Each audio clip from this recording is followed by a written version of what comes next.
அனைவருக்கும் வணக்கம்.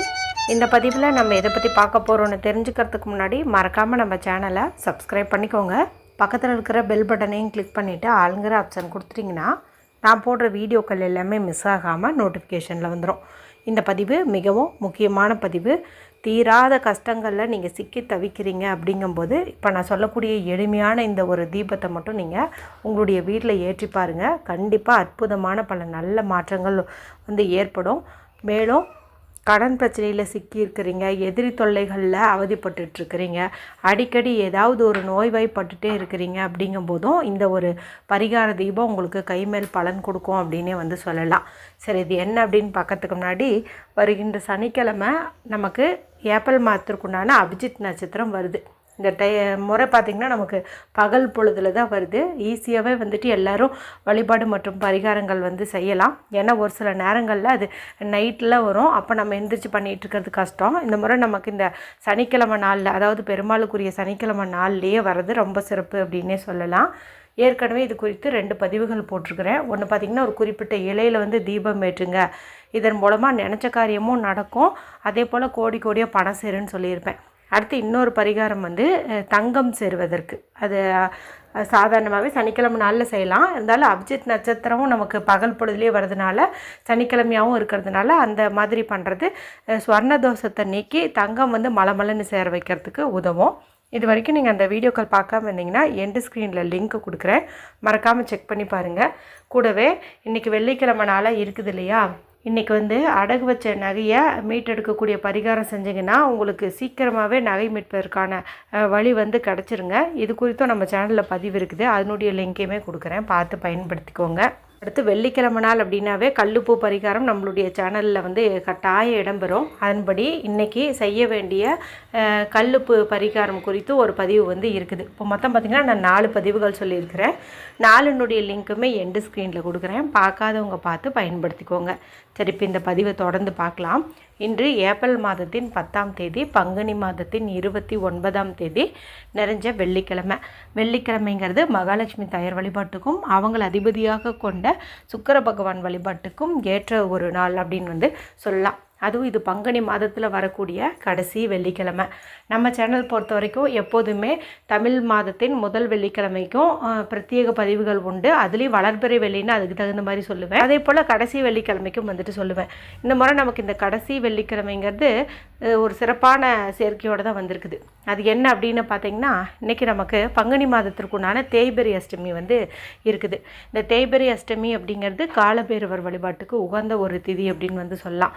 இந்த நாளில் நம்ம கஷ்டம், கடன், நோய், எதிரி தொல்லை, யம பயம் எல்லாமே நீங்குவதற்கு காலபைரவரை சந்நிதியில் போய் வழிபாடு செஞ்சாலும், வீட்லேயே மனதார நினச்சி வழிபாடு செஞ்சாலும் கட்டாயம் நமக்கு நல்ல பலன் அப்படிங்கிறது நிச்சயம். காலபைரவருடைய படத்தை நம்ம வீட்டில் வந்து வச்சுக்கக்கூடாது.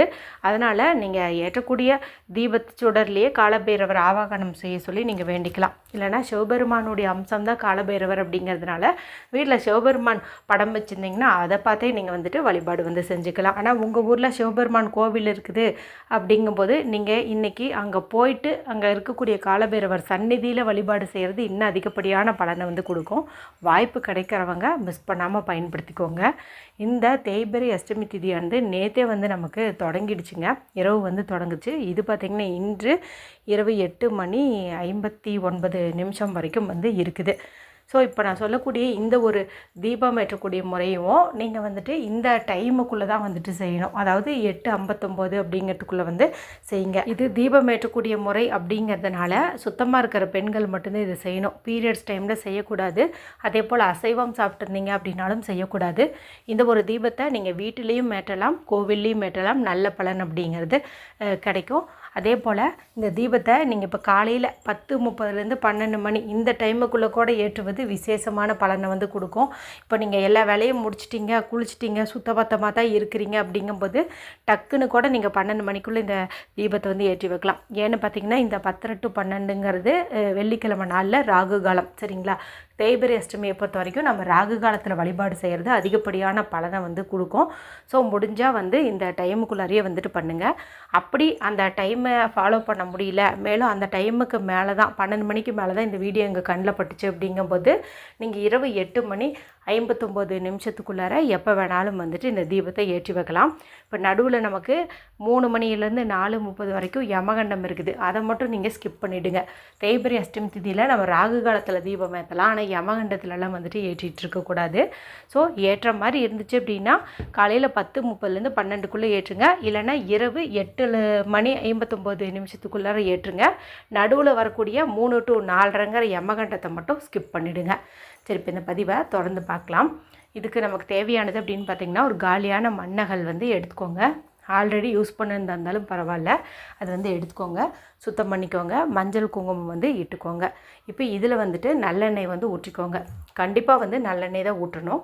நான் சில பரிகாரங்களுக்கு, அதாவது வெள்ளிக்கிழமை நாளில் தீபம் ஏற்றக்கூடிய பரிகாரங்களுக்கு நெய் வந்து ஊற்றுங்க, மகாலட்சுமி தாயார் வசியம் ஆவாங்கன்னு வந்து சொல்லுவேன். ஆனால் இந்த தீபத்துக்கு நம்ம நெய் ஊற்றக்கூடாது, நல்லெண்ணெய் தான் வந்து ஊற்றணும். ஏன்னா நல்லெண்ணெய் அப்படிங்கிறது சனீஸ்வரருடைய காரகத்துவம் பொருந்தியது.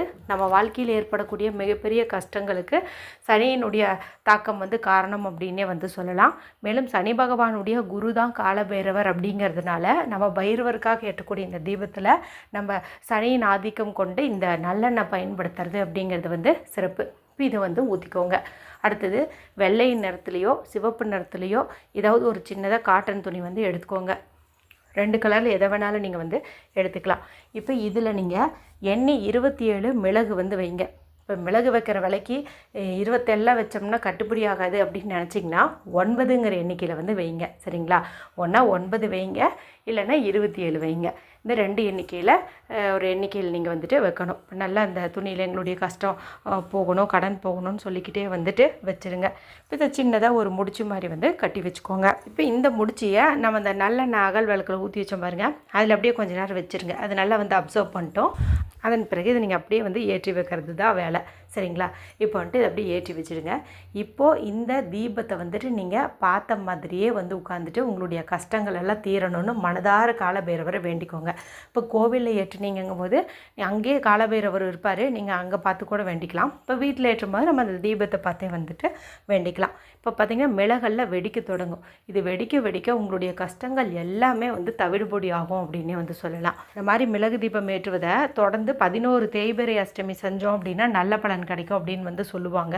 முடிஞ்ச அளவுக்கு நீங்கள் அந்த மாதிரி ஒவ்வொரு தேய்பிறை அஷ்டமிலையுமே வந்துட்டு மேக்ஸிமம் வந்துட்டு ஃபாலோ பண்ணுங்கள். இல்லைன்னா ஞாயிற்றுக்கிழமையில் வரக்கூடிய ராகு காலத்தில் இதை நீங்கள் செய்யலாம். தேய்பிறை அஷ்டமி கடைபிடிக்க முடியலன்னா அந்த மாதிரி ஞாயிற்றுக்கிழமை அன்னைக்கு வரக்கூடிய ராகு காலத்திலே நீங்கள் இந்த தீபத்தை வந்து ஏற்றி வைக்கலாம். எண்ணி ஒரு 11 ஞாயிறு அந்த மாதிரி கூட நீங்கள் வந்துட்டு கணக்கு வச்சுக்கலாம். இப்போ இதில் எரிஞ்சு முடிச்சதுக்கப்புறம் இதை நீங்கள் வந்துட்டு டிஸ்போஸ் பண்ணிடலாம். கீழே கொட்டிட்டு நீங்கள் வந்து கழுவி வச்சுக்கலாம். மறுபடியும் இந்த அகல் விளக்கு நீங்கள் தாராளமாக இன்னொரு தீபம் ஏற்றுவதற்கு பயன்படுத்தலாம். இல்லைன்னா மாதம் வரக்கூடிய தேய்பிறை அஷ்டமியில் இதே விளக்குலேயே நீங்கள் இதே மாதிரி தீபம் கூட ஏற்றி வைக்கலாம். நிறைய பேருக்கு சந்தேகம் வரும், மிளகு தீபம் வீட்டில் ஏற்றலாமா அப்படின்ட்டு. ஏற்றலாம், எந்த தவறுமே கிடையாது.